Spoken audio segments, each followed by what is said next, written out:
Cronkite News starts now. Welcome to this Tuesday edition of Cronkite News. I'm Stephanie Rodriguez. And I'm Sean Rice. Thank you for joining us. As the battle against coronavirus continues, doctors and nurses have been at the forefront of that fight. With some areas around the country getting hit harder than others, Arizona medical workers are stepping up and giving a helping hand where it's most needed. Cronkite News reporter Delaney White brings us the story of one of the nurses who did just that. Delaney?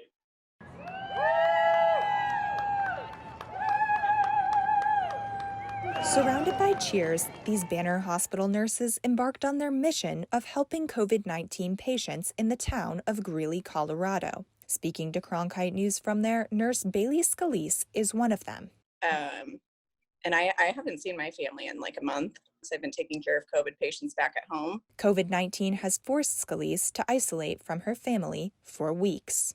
Separation from family has been a challenge facing many healthcare workers battling coronavirus. But despite this, Scalise says she volunteered to go to Colorado and help. While taking care of coronavirus patients in Colorado, she noticed a difference in the way the virus manifests itself. Here, it's just different. Like the patients here are really young. Like my first day, I had 3 patients that were all in their 20s, and they looked okay, like not as sick as what I'm used to, but they were requiring like incredible like amounts of oxygen. Like I had somebody that was pretty much maxed out on the amount of oxygen you can give somebody without being on a ventilator.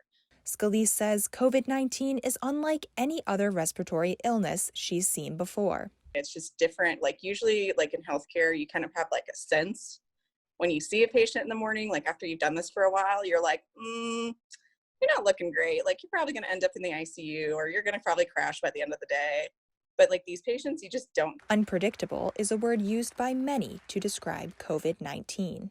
It's hard seeing that, and it's hard seeing, some of these patients that are really, really, really sick, and they're making some tough decisions about their care, and the family can't be there with them. Like that's really hard.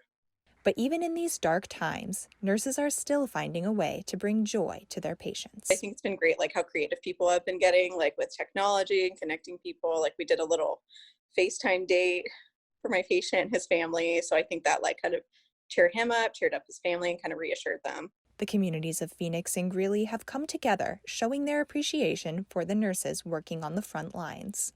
This town is so amazing and so sweet. Like, first of all, we were greeted at the airport with a bulldog and a bunch of cowbells, like a couple times a week, like we'll come home from a shift. And there was one day where this local bakery like left these custom made cupcakes with little like EKG hearts and like thank you notes at our doors. So yeah, we definitely feel very supported by everybody here.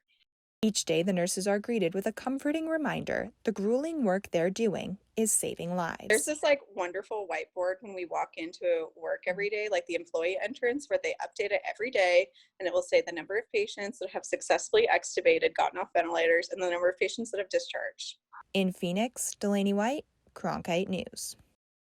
The nurses are completing a 2-week assignment in Colorado before returning to Phoenix on April 25th.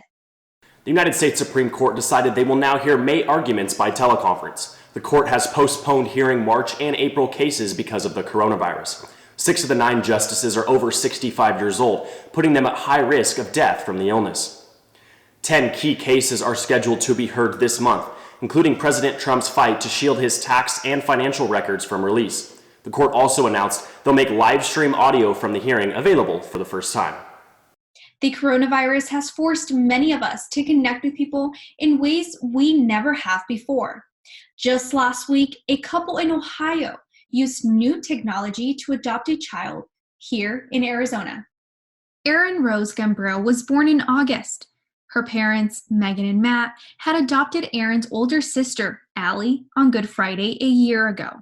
When they discovered they could have a virtual adoption ceremony for Erin, they took advantage of it. Thought it was a good idea since everybody would still be able to see each other and we didn't want to put off a happy occasion. So I didn't want to stop this process. I know the family is always looking for closure. They want that finality. Adoption granted. Congratulations. The judge went on to say the coronavirus pandemic is causing delays in many cases, but the new software they used for Aaron's adoption ceremony could prove to be useful in other cases. Social distancing has become a key way to help slow the spread of coronavirus. But on a social distancing scoreboard released by data collector Newscast, Arizona got a C for its efforts. Maricopa County scored even lower with a C-. Cronkite News reporter Jordan Elder explains why social distancing is so important and what can happen if we don't steer clear of others. Social distancing means staying about 6 feet away from others whenever you can. Even though it's called social distancing, it's really more about physical distancing to slow the spread of a virus. It's like bowling. If you think of the virus as the ball and humans as the pins, it's much easier to infect a whole group if they're close together. That's why people shouldn't gather at hiking trails or parks. The virus can spread even if people aren't showing symptoms. The CDC says that each person infected with the coronavirus has the potential to spread it to 2 to 3 more people. Self-isolation can help slow this down. If we stay farther apart, it's harder for the virus to spread. Only the ball will knock pins over, instead of other pins crashing into each other. This means that if you're self-isolating, it isn't smart to have friends over or schedule play dates, because even though you're staying home, other people can still bring in germs. Experts say that other than hand washing, social distancing is a key way to help flatten the curve of rising coronavirus cases. So as this pandemic wears on, try to stay in your own lane. If you think social distancing turned your world upside down, imagine how your pets must feel. Cronkite News reporter Gabriela Collage wanted to find out, so she talked to an expert and some pet owners on how dogs can be affected psychologically by the change in routine. Tempe resident Maribel Serta first noticed the odd behavior about a week ago after she and her 7-year-old lab mix, Ellie, had been cooped up with each other for several weeks. On a walk past Tempe Town Lake, Ellie did something she's never done before.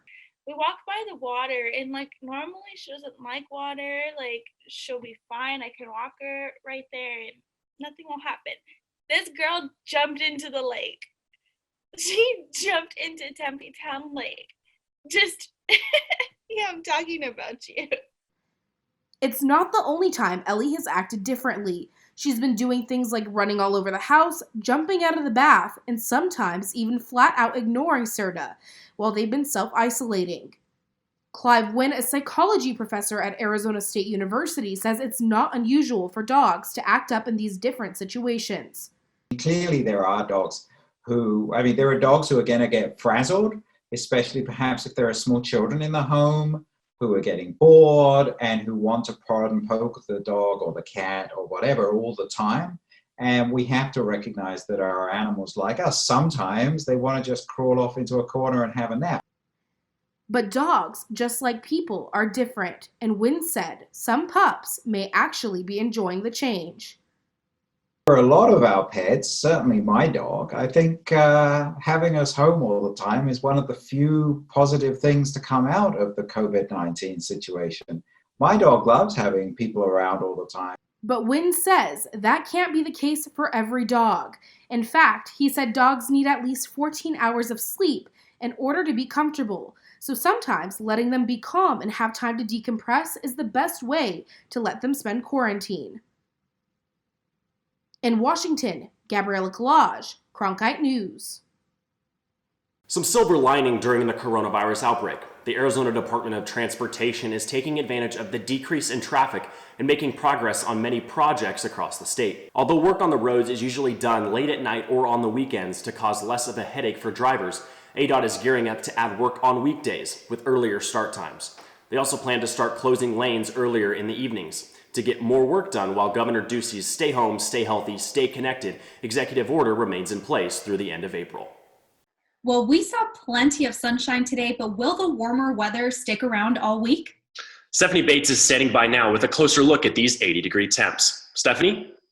That's correct. We do have warm weather and sunny skies ahead of us this week. But for now, let's focus on your Tuesday evening planner. At 6 p.m., we'll be at 77 degrees, and when that sun drops, temperatures will slowly trail off into those high 60s by 10 o'clock tonight with clear skies for your Tuesday evening. Now, waking up tomorrow will be a very chilly start to our day. We're only going to be at 61 at 8 a.m., but by your lunch hour at noon, we will have climbed our way to those mid-70s, topping out at 83 for our high tomorrow, right around 4 o'clock.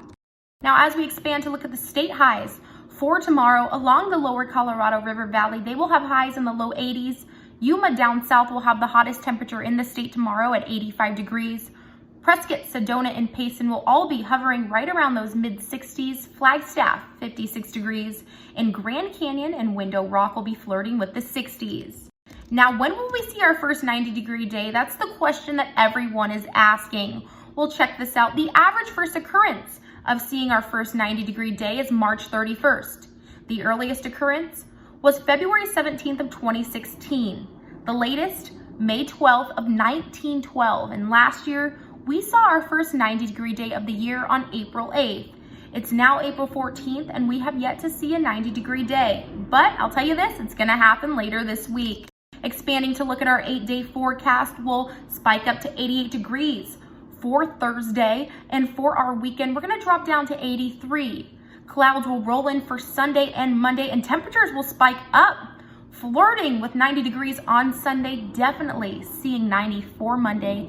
And Tuesday and Wednesday is going to bring us highs in those mid-80s, lows in the low 60s. For Cronkite News, I'm Stephanie Bates. While professional sports fans are missing their favorite teams, Little League players are also missing out. Sarandon Ruboyne has more on how parents and leagues are coping with the sudden loss of the game they love. Baseball and softball equipment is getting put away due to the COVID-19 pandemic. Seasons across the country are being canceled, and it's no different for Arcadia Little League. The week that they closed schools was our first week of games. It was supposed to start on March 16th. So we really kind of wanted to get just any kind of, get those kids on the field. They had practices, but it's definitely not, game time. Parents like Amy and Chad Eves are starting to wonder what the impact of the lack of sports will be on their son, Alex. I do miss I think that sports, what sports gives is a certain level of discipline that he's missing right now. That's what I think. But the people in charge of Arcadia Little League are still trying to make something happen for the kids affected. We would love to get the kids out there, even if it's for an afternoon, but we're thinking about maybe just a pickup wiffle ball game or maybe like a home run derby that we can do just so we can get some kind of, love for the game back out there. Just because there's no season to play right now doesn't mean the kids can't practice their skills at home. Tee out, and you can use your wiffle balls, and you can set up a net, or you can throw the ball against a lot of us have block walls in Arizona. You can take a piece of chalk and you can make yourself a bullseye, and you can go, okay, maybe you have a brother or a sister, and you can go, okay, so home run is this little box here, and you can make it like a game of darts. You just have to have that imagination. If a kid was signed up for Arcadia Little League, make sure to check their website with any updates of future events. Reporting for Cronkite Sports, I'm Sarandon Ruboyne. That's it for Cronkite News, from our homes to yours. Thanks for watching. For Arizona news updates throughout the day, follow us on Facebook and Twitter, and find us online at cronkitenews.azpbs.org.